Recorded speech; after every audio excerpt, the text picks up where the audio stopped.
Selamat pagi, Bapak Ibu, Saudara yang diberkati Tuhan. Selamat berjumpa kembali dalam program Renungan Pagi Gereja kita.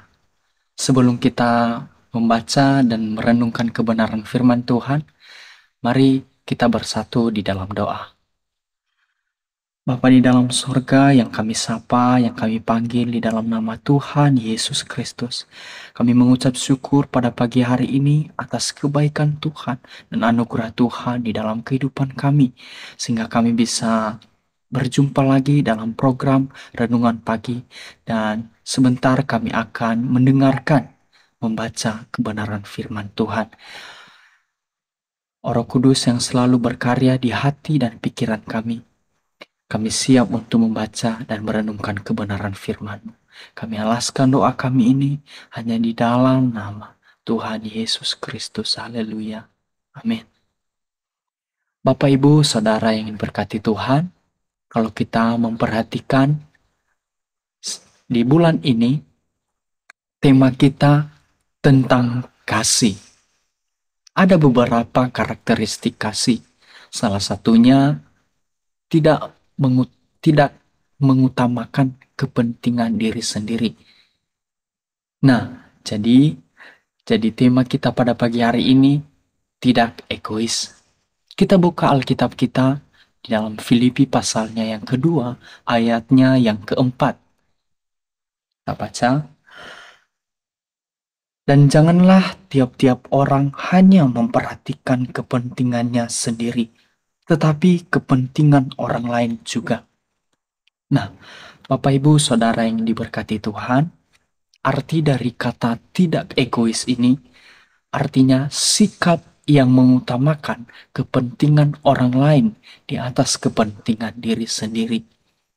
Nah, makna dari kata mengutamakan kepentingan orang lain ini adalah salah satu unjuk rasa peduli, unjuk rasa empati kepada sesama. Nah, hal ini juga sering disebut sebagai altruisme, yang artinya tulus dan ikhlas, tidak mengharapkan pemberi atau mengharapkan imbalan. Dan kita sebut sebagai kasih agape, sebagaimana Kristus yang telah mengasihi kita terlebih dahulu, sehingga ia mengorbankan dirinya mati di kayu salib untuk mengasihi, untuk menebus dosa-dosa saya dan saudara. Itulah kasih agape. Nah, jadi Rasul Paulus menuliskan dalam suratnya suatu nasihat dan ajakan kepada jemaat-jemaat yang ada di Filipi pada saat itu. Sampai sekarang ini juga berlaku bagi kita. Nasihatnya agar saling memperhatikan, agar saling menguatkan di dalam tubuh Kristus.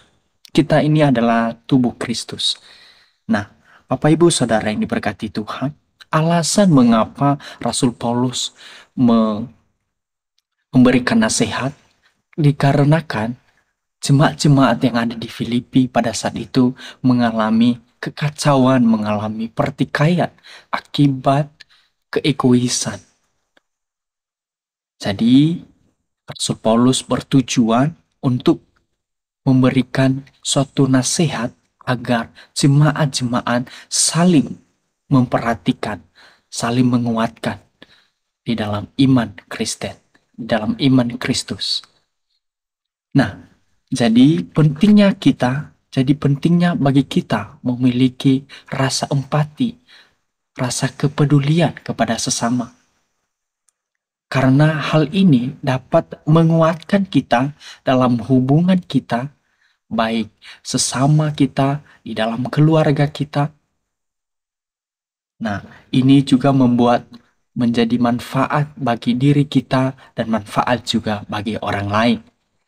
Nah, jadi pentingnya kita memiliki kasih yang tidak egois. Nah, ada beberapa cara agar kita tidak egois. Yang pertama, jadilah pendengar yang baik. Mungkin hal ini tidak mudah bagi kita, tetapi kita terus belajar mendengarkan terlebih-lebih mendengarkan kebenaran firman Tuhan. Mungkin kita dihadapkan dengan orang-orang yang ingin menceritakan keluh atau kisah nyata kehidupannya kepada kita. Kita sebagai anak-anak Tuhan, kita harus menjadi pendengar yang baik. Dan kita juga memberikan nasihat ataupun memberikan suatu eh, menjadi suatu kata-kata yang mendorong, motivasi yang mendorong orang tersebut. Nah, Bapak Ibu Saudara yang dikasihi Tuhan, pentingnya kita menjadi pendengar yang baik. Dan yang kedua, aktif dalam membantu sesama. Membantu sesama ialah tindakan yang ikhlas, yang inisiatif dari hati untuk membantu sesama. Nah, jadi Galatia juga berkata, Galatia pasal 6 ayat 2 berkata, bertolong-tolonglah dalam menanggung bebanmu. Jadi ketika kita memberikan suatu pertolongan bagi orang lain, memberikan perhatian kita bagi orang lain, menolong sesama kita, kita juga menjadi saluran berkat bagi orang-orang tersebut. Bapak Ibu Saudara yang diberkati Tuhan, biarlah renungan pagi kita pada pagi hari ini mengingatkan kita akan kasih yang tidak egois, saling peduli, saling memperhatikan satu sama lain. Begitu juga dalam surat Rasul Paulus menasihatkan kita agar kita saling peduli, agar kita saling empati kepada sesama. Dan biarlah renungan firman Tuhan pada pagi hari ini menjadi pengingat kita, menjadi berkat bagi kita semua. Dan tidak saya panjangkan, dan biarlah renungan firman Tuhan ini menjadi suatu rema di dalam kehidupan kita.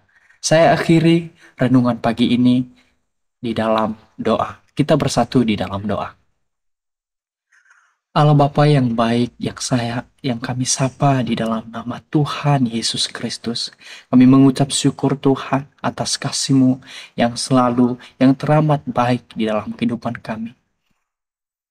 Kami sudah menerima firman-Mu, di mana firman-Mu telah mengingatkan kami agar kami selalu memperhatikan satu sama lain, selalu menguatkan satu sama lain. Terima kasih Bapa yang baik. Kami akhiri doa kami ini, kami alaskan hanya di dalam nama Tuhan Yesus Kristus. Haleluya. Amin. Amin. Bapak Ibu Saudara yang diberkati Tuhan, selamat pagi, selamat beraktivitas. Tuhan Yesus memberkati. Puji Tuhan.